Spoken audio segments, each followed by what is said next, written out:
developing at 11. A violent end to Whitey Bulger's life of crime. I would hope they were thinking about me when they were murdering him. Me and the victims' families. The infamous mob boss killed in prison. We have some breaking news here. James Whitey Bulger is dead. From the families of the mobster's victims. He doesn't deserve a good, quiet, happy death. He deserves a horrible death. To Bulger's family. I heard he wasn't feeling good a while back, that's why. Live team coverage on the newest information into the killing of Whitey Bulger starts now. The notorious mobster was found dead in his cell this morning. Good evening, everyone. I'm Shannon Malaire. And I'm Phil Lipoff. Tonight, we are live with team coverage for you, from reaction to those impacted by Bulger's violent past to the latest on the investigation into how he was killed. We start with our Perry Russum, who joins us live outside the federal courthouse in the Seaport. And Perry, what details do we know at this point from the West Virginia prison? Yeah, Whitey Bulger was an inmate in that prison for just one night. He moved in there yesterday. Hours later, he was killed. At 8:20 in the morning, James Whitey Bulger was found unresponsive in his cell at the Hazleton prison in West Virginia. The Federal Bureau of Prisons says responding staff tried to save him, but it was too late. The former leader of the Winter Hill Gang had been an inmate at the high-security prison for one night. He was transferred there Monday, found dead Tuesday. NBC News reports investigators are looking into whether Bulger was beaten by one or more inmates. According to the New York Times, one prison employee under the condition of anonymity said the inmates involved were thought to be affiliated with the mob. After being on the run for years, the 89-year-old was serving a life sentence, convicted of gangland crimes and having a hand in 11 murders. Bulger had been moved around to different prisons throughout the country, recently Florida, Oklahoma, and then West Virginia, where Boston's notorious mob leader, a man who ruled with fear, money, and murder, was killed. And it's still not clear who was involved in his death or how they got to him. The FBI is investigating. Live at the federal courthouse, Perry Russum, NBC 10 Boston. Perry, thank you. In 2013, Bulger was convicted of 11 murders, but it's believed that he was connected to up to 19. New tonight, we're hearing from some family members of some of those victims. NBC 10's Malcolm Johnson live in South Boston tonight. And Malcolm, I understand you spoke with families of 2 victims. What was their tone when talking about this?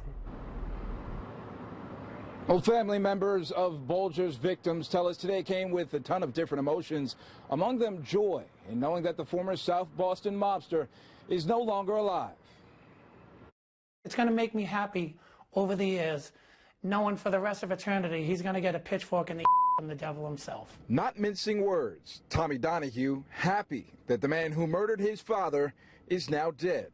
No, it might be cold, but I'm very pleased that somebody ended up getting to him and killing him. Bulger, according to reports, was beaten to death Tuesday in a West Virginia prison by inmates. Murdered Michael Donahue in 1982. Michael's widow, Patricia Donahue. I think it's great. Myself, I'd like to open up a champagne bottle and celebrate. The Donahues, one of many families, pleased with Bulger's passing. I look at my phone, and I got all these friends just congratulations. Steve Davis's sister, Deborah, died at 26. My sister didn't deserve it. Not like that. Bulger went on trial for murdering Davis. The South Boston mobster was never convicted of her killing. Bulger's death helps ease the pain, but doesn't heal the wound. There's never going to be closure to the heart of the victims and the families. It's never going to be closure to. We lost something you can't get back. And family members tell us that they hope whoever killed Bulger in prison was thinking of the victims and their family members. We're reporting live in Southie tonight. I'm Malcolm Johnson, NBC 10 Boston. Malcolm, thank you. It is certainly no secret Bulger was one of the most infamous criminals in the country. This brief history only shows just a few points from the leader of the Winter Hill Gang's life. NBC 10 Boston investigator Karen Hensel takes a closer look at his life of crime. It was June 22nd, 2011. Phones rang in the night. America's most wanted fugitive was in custody. Whitey Bulger. For years, we'd seen photos. James Joseph Bulger Jr. wanted notices for accused crimes. Heard that voice on wiretaps. Would they ever catch him? Was he even alive? Then there appeared an old man in orange jail garb, uttering a few barely audible words at his Boston arraignment. The legendary Irish mob boss, the murderous mastermind who corrupted the Boston FBI, returned to face justice. Early mugshots suggest a sullen hoodlum born James Joseph Bulger Jr. The teenage Whitey Bulger led street gangs, got into trouble, joined bank robberies, wound up in Alcatraz, and through good behavior back in Boston a decade later, landing a job as a Suffolk Superior Court janitor with the help of brother Billy, by then a Beacon Hill politician. But he was also back working the streets of South Boston. The bar, Triple O's, his South Boston criminal headquarters.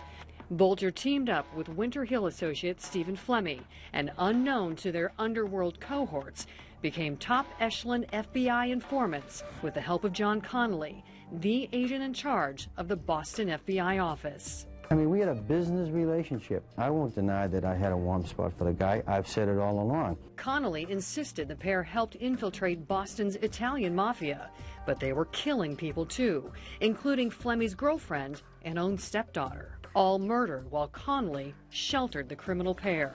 But in January 1994, Bulger and Flemmi were finally indicted. Flemmi was quickly arrested. Bulger, tipped off by Connolly, fled with girlfriend Catherine Gregg and quickly became star fugitives with reported sightings in Louisiana, Florida, London, California. We have captured one of the FBI's 10 most wanted fugitives. At a Santa Monica condo, an arsenal of guns, and $800,000 of cash stuffed into the wall. In the Old Harbor housing project Whitey Bulger once called home, there used to be a brick with his name, marking his gift of money to help build a courtyard. Someone stole it and replaced it with a blank. Karen Hensel, NBC 10 Boston.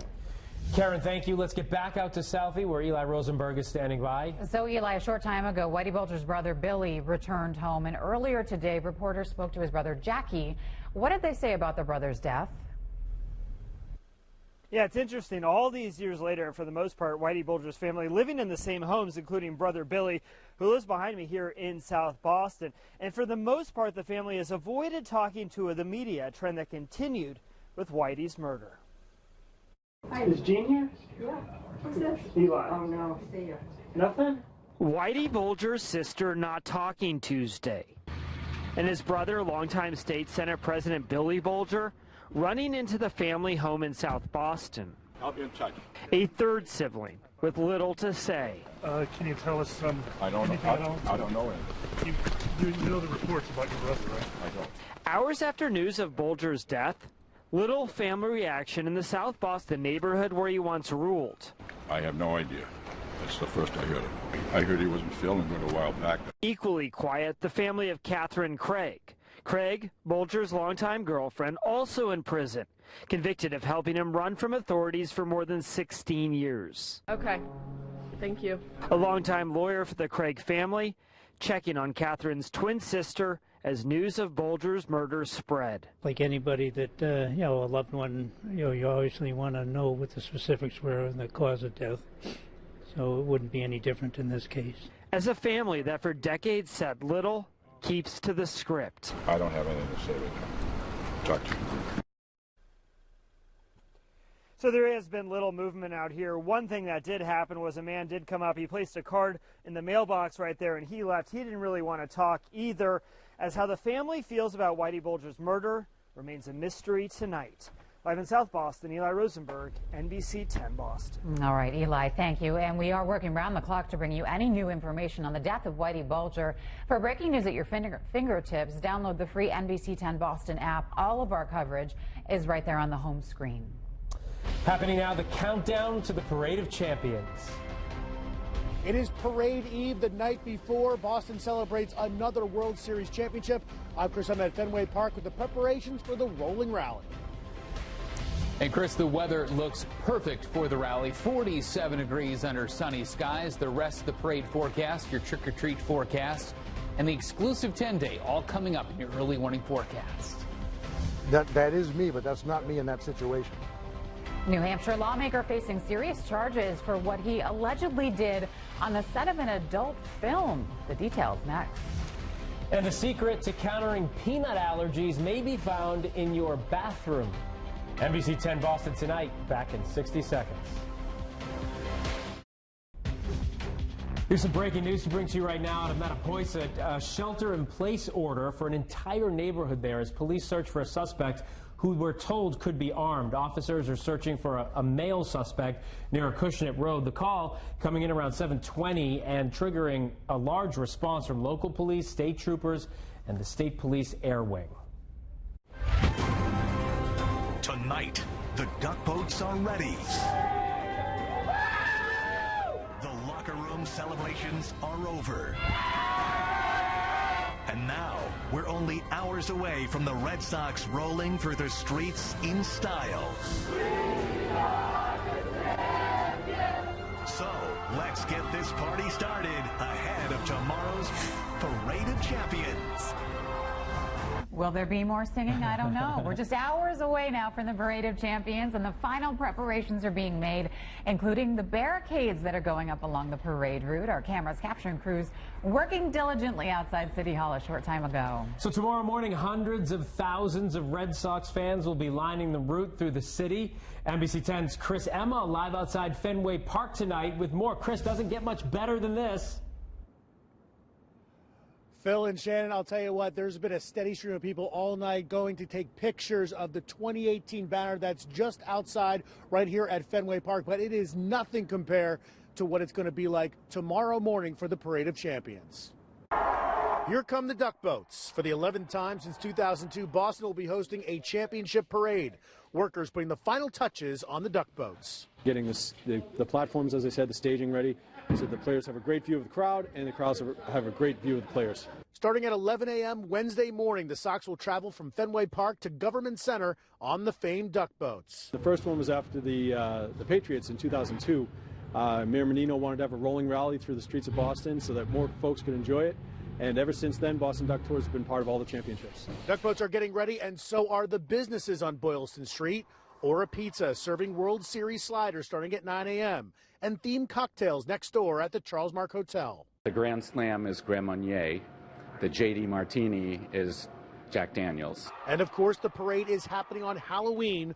Dorothy's Costume Boutique, they're ready as well. It doesn't have to be baseball inspired. It could be just costume inspired. Despite it being Halloween, Boston police say costumes are okay, but no replica weapons of any kind. Also, no public drinking, no climbing lampposts or utility poles. Act like you have some sense.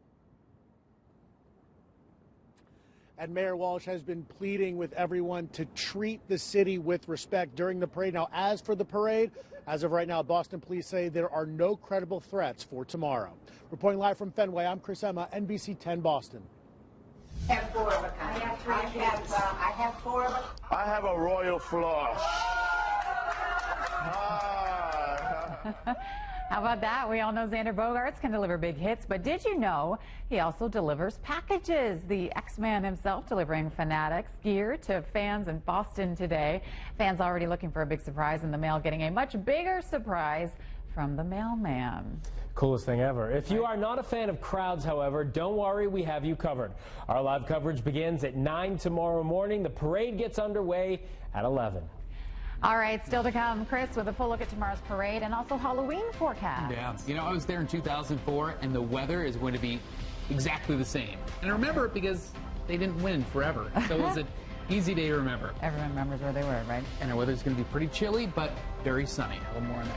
Sounds good. Also new at 11. This is going to be encapsulated and frozen, tasteless and odorless. How an experimental treatment made from something inside you may help people with peanut allergies. We're back in a moment.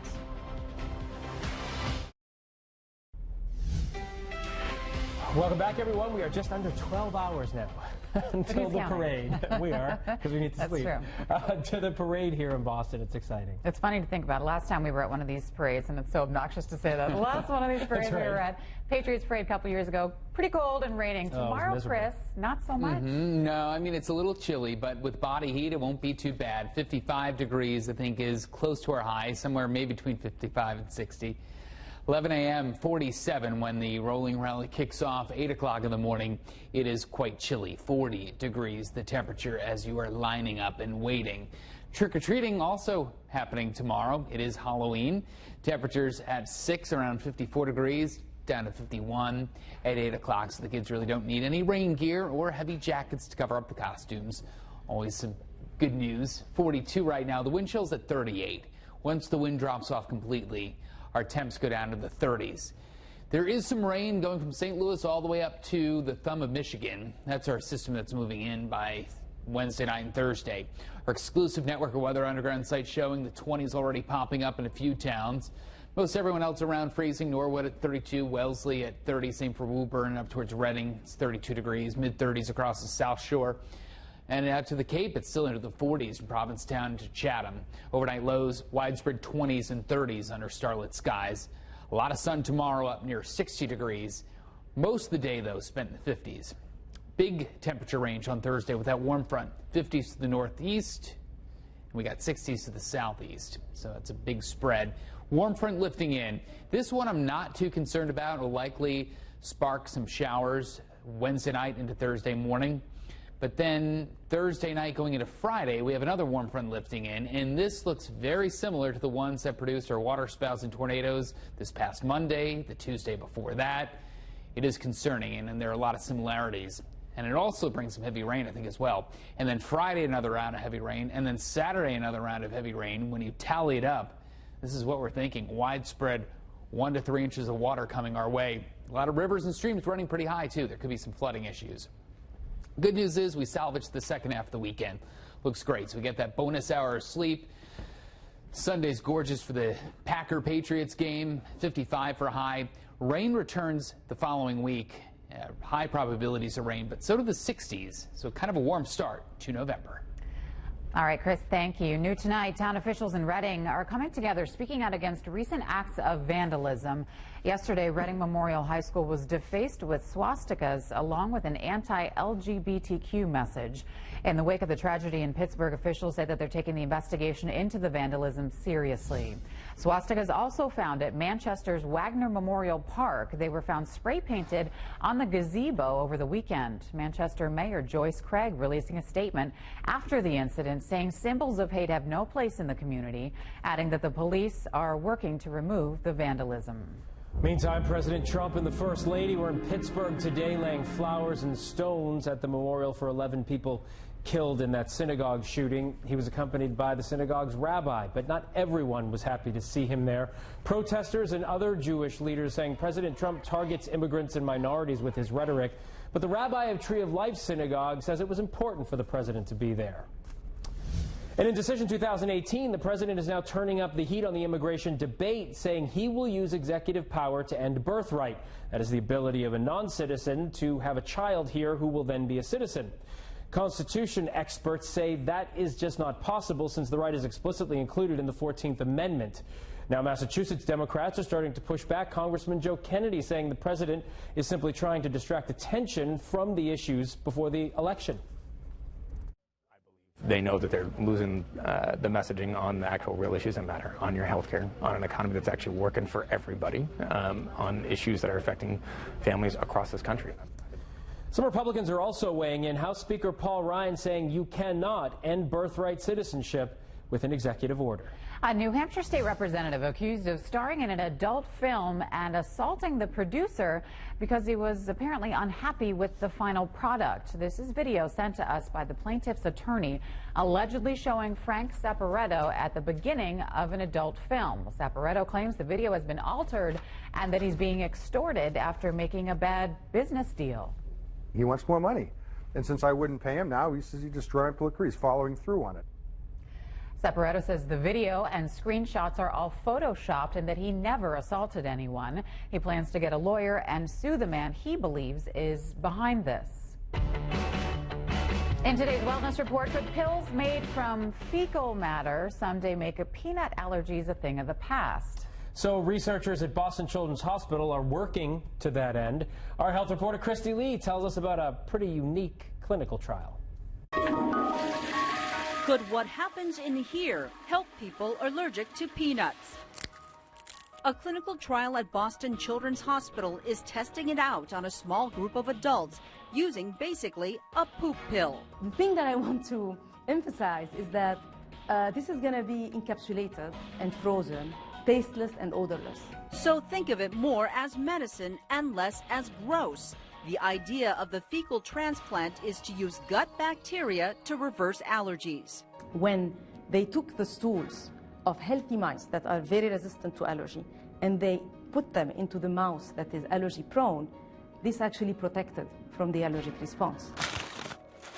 Allergies to peanuts and tree nuts account for 90% of all fatal or near-fatal allergic reactions, and only 15 to 20% of children eventually outgrow them. Right now, oral immunotherapy has shown promise. 18-year-old Carolyn Grady of Westwood was severely allergic. It was a little scary because my entire life I was told I would go into anaphylactic shock if I had peanuts. But as part of a clinical study, she was given peanuts in gradually increasing amounts over time, and her body eventually built up tolerance. Now, not only can she eat peanuts, she actually has to. Well, as of right now, I have to eat peanuts every other day, and they don't know when that will stop. The desensitization method is not a cure, and the long-term success is unknown. Researchers hope these pills will be the next best thing and could have longer-lasting effects. It is used in other diseases. It has been shown to be safe overall, so why not try it? Fecal transplants have worked for those with inflammatory bowel diseases like Crohn's. Now, this stool study on peanut allergies in adults is expected to be finished sometime next year. Christy Lee, NBC 10 Boston. Christy, thank you. They say you never want to follow kids and dogs. But I don't know what this is about. Now Ronald has to follow that. Oh, I was like, what are you talking about? Thank you for that. Right, well, welcome to the transition now. All right. Anyway. This is up next. Well, here we got Red Sox, we got Patriots. We do. Before tomorrow's parade, the world champs, look, they lock up a big name, so that's important. And the Pats down another defender as we get set for the Packers. And we haven't forgotten about the Bruins and Celtics, okay? They're still on our radar. We have action from both Boston teams with the C's at home and the B's on the road. Sports is next.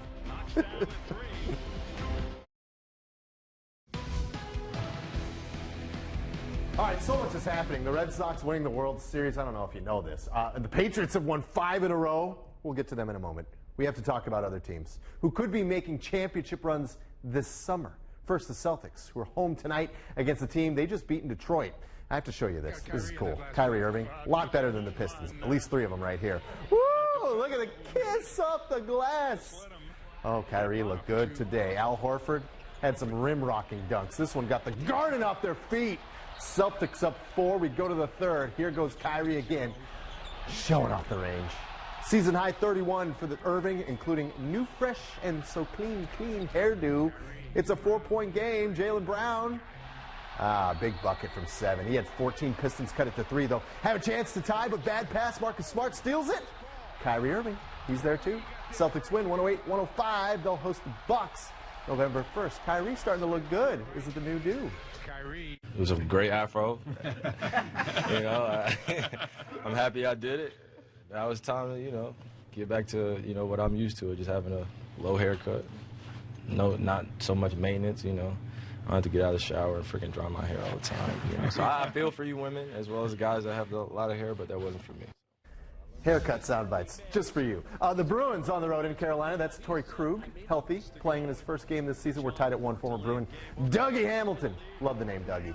The Rip, Hurricanes go on top, 2-1. But here comes Boston, Patrice Bergeron, Brad Marchand. And the little guy finishes it off on the power play, too. We are tied. And how about Bergeron to Marchand one more time? Sweet rap.